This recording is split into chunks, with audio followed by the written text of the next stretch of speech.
Ekipa koja se stvarno iskazala kao ona koja će biti vrlo nezgodna. Japan i Tunis, pobjedili su Tunis 4-0. Tunis nastavlja biti najgora i najbolja ekipa istovremeno. Najbolji za protivnika, najgori za sebe. Nakon prve utakmice gdje ih je Švedska zgazila 5-1, sad je i Japan pobjedio 4-0. Dojam je da je beskonačno lagano igrati protiv Tunisa. Pogotovo, što i Tunis igra protiv sebe, pa onda još ti olakšava. Mislim, Japan je dobar. Ti si rekao da ti je Ekvador bio Dark Horse. Meni je Japan bio Dark Horse. Čak sam se tamo kad je bilo predstavljanje na HRT-u pa su snimali ovo za društvene mreže, mislio sam se bili rekao Japan ili Norveška i rekao sam Japan, ali to su mi kao dva Dark Horse-a. Ne znam šta će biti s Japanom jer nevjerojatno brzo gube igrače. Znači Mitoma i Minamino i Endo nisu ni došli, sad se ozlijedio i Kubo na prvoj utakmici, jutros ga nije bilo, ne znam sad je li ozljeda za uvijek ili je... Pisalo je da se možda vrati za knockout. Da, ili to, ali je oni su stvarno, staviš novi dio tamo na to mjesto i to ide. Oni su jednostavno za Tunižane prebrzi. I sve što se događa se prebrzo, a Tunis sam po sebi je u problemima. Doveli su, znaš, kad promijeniš nakon prvog kola izbornika, malo si smiješan. Mislim, što si radio cijelo to vrijeme ako ćeš potjerati izbornika kad dođeš i izgubiš prvu utakmicu. Mislim, Hervé Renard je legenda tamo afričkog i ajde recimo tog pomalo egzotičnog nogometa jer bio je i u nekim azijskim zemljama, pa odnosno bio je u Saudijskoj Arabiji na prošlom svjetskom prvenstvu, ali bio je sa Zambijom je osvojio prije 10 godina Afrički kup nacija, sad zamisli sa Zambijom to i on je stvarno poznavatelj i to, ali pripremao si se s jednim izbornikom i sad si izgubio utakmicu i doveo si drugog čovjeka koji nije niti iz stožera, nego je neki čovjek sa strane. Što očekuješ? Da će sad on pritisnut ko profesor Baltazar dva puca i da će se igra promijeniti. Mislim, nema to smisla. Po meni su trebali, iako problem nije samo to, izgleda da je tamo bilo dosta i nereda i da je Lamouchi tamo, što sam pročitao, ubacio svog sina u stožer i... Ali on uopće nije, on samo ide s njima, on nije samo čak ide ni službeno, navodno piše diplomski. Da, piše diplomski, pa šta ja znam, možda ga je mogao pisati, kako će ga sad napisati? Izgleda da radi fakultet i do godine. Jer nisam pročitao da ga je Renard ostavio sa sobom. Kažem ti, taj problem, uvijek se govorilo da te, recimo to tako, egzotične zemlje da imaju problem u taktici ili u nečemu. Ja bih rekao da sad je i taktika manji problem, odnosno ako je taj deficit prisutan, a vjerojatno još uvijek je, ipak su se puno naučili i od toga što igrači igraju u europskim klubovima i od toga što dolaze nekakvi europski treneri, ali rekao bih da je sada popriličan problem taj nered u savezima i nered u organizaciji i reprezentacije, jer ćeš vidjeti svako malo da neka afrička zemlja štrajka jer nisu dobili neke premije ili da su u problemu sa bilo kakvom organizacijom ili s nečim. Tako i to. Izgubili su i zadnju utakmicu prije prvenstva od Belgije 5-0 prijateljsku, ali izgubio si 5-1 prvo kolo i potjerao si izbornika. Mislim, malo mi to je neobično, čudno, pogotovo zato što taj izbornik nisam ih ja vodio, nego Sabri Lamouchi. Mislim, to je, njega ne bacaš tako kroz prozor, ali evo, probali su s tim i rezultat je isti. Dobro, možda smo i previše dali pozornosti grozomornom Tunisu. Prva točka koju imamo zapisana za Japan, efikasnost, ali ne u smislu zabijanja golova, nego sve što rade maksimalno efikasno u smislu i trčanja i obrane i postavljanja, generalno igraju iznimno efikasan generalno nogomet bez pretjeranog trošenja i energije i ičega, resursa ikakvih vrste. Pa oni igraju, u sve to oni igraju lijepo, to je lijepo za gledat. Recimo meni je u prvom kolu za oko zapela SAD, jer su protiv Paragvaja igrali nogomet kao na PlayStationu, mislim, na PlayStationu ili ti kad igraš ovako, nema puno sad da ti se 3 ova zadnja dodaju beskonačno, nego je većina dodavanja progresivnih i ideš naprijed dat gol, tako su oni igrali.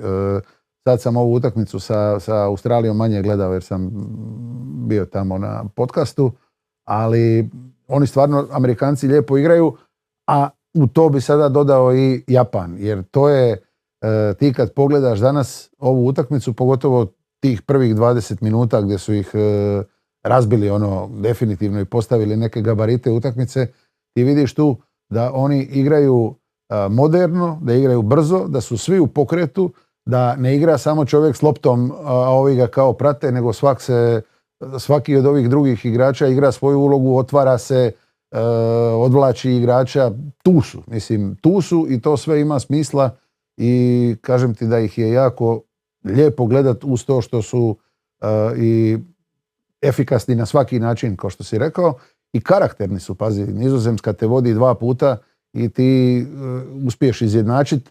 Ok, onaj drugi gol je stvarno protiv Nizozemske dijete sreće, ali si ti uspio i to si Nizozemcima dao gol iz skoka, iz prekida glavom, pa sad kako god.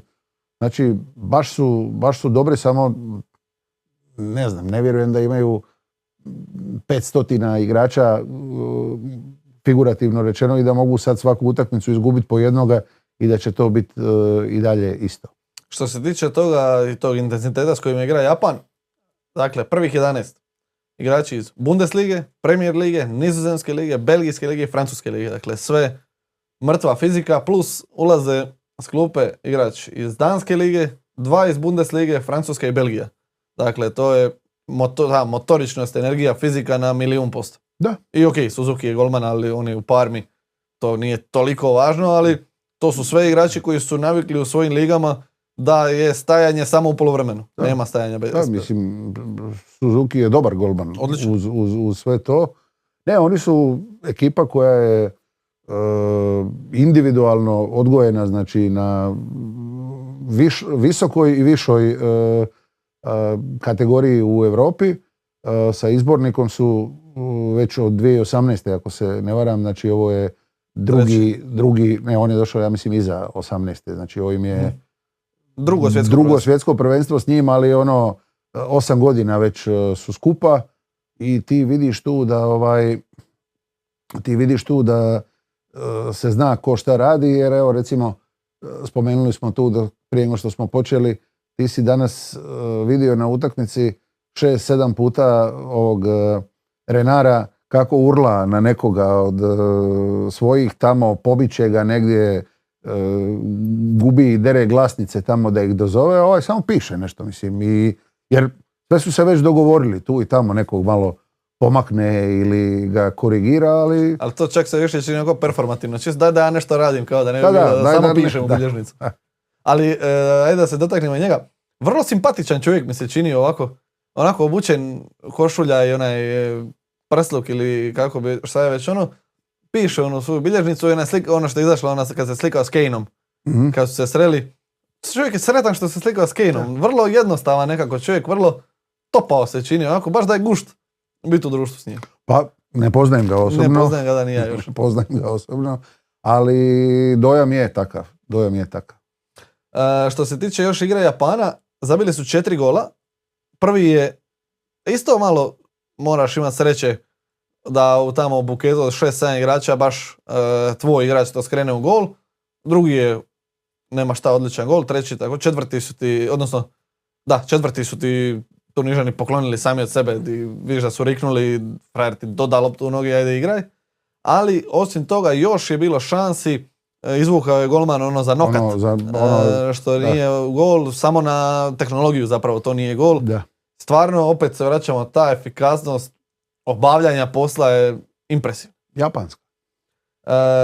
Što bi još bilo interesantno, kad se sjetimo, Hrvatska je u Kataru igrala sa Japanom. Da. I onaj Maeda što je dao gol Hrvatskoj, čovjek na klupi nema odnosno danas nije ni ušao. Prvu je igrao. Ali, dakle, i to je čovjek koji igra za Celtic, koji je među Celticovim boljim igračima. Dakle, oni imaju, što smo rekli, ispadaju redom ljudi, ali oni imaju u tim rezervama još igrača koji su ozbiljne imena i ozbiljni igrači. Pa imaju i rekao si malo prije di sve ti ljudi igraju i ti ljudi nisu došli u ovako koliko ja ih se sad mogu svih sjetiti nešto iz Bundeslige, nešto iz ovih drugih klubova koje ili gledam ili povremeno radim.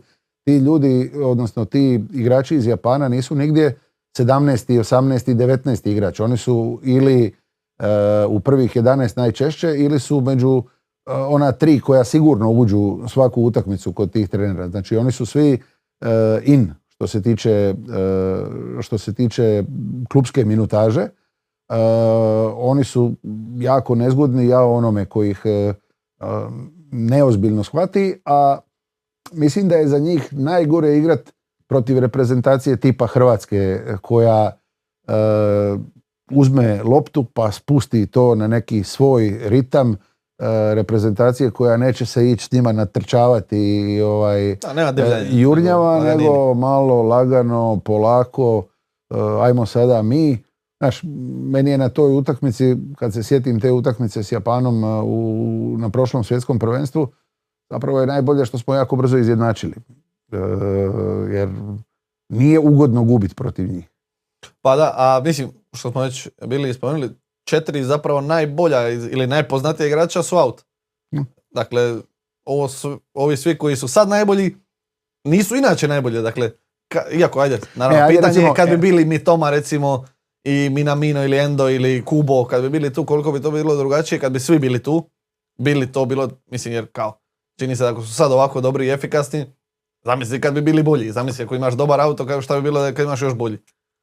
Da, mislim, imali bi više širine, odnosno otpao bi možda neko koga do sad nismo vidjeli, ali nije kod njih bilo neke kuknjave zbog toga što ovih nema. Mislim, najveći problem im bio kad su došli u Meksiko na onaj trening teren sa spaljenom travom i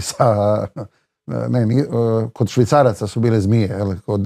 Englezi su nešto prijavili da su vidjeli. Kod Švicaraca je bio teren, okolo su bile zmije, ali oni su imali ovaj teren sa rupama i sa izgorenom travom i tako dalje i samo su rekli ok, nećemo ovdje trenirati da nam se još neko ne ozlijedi, ali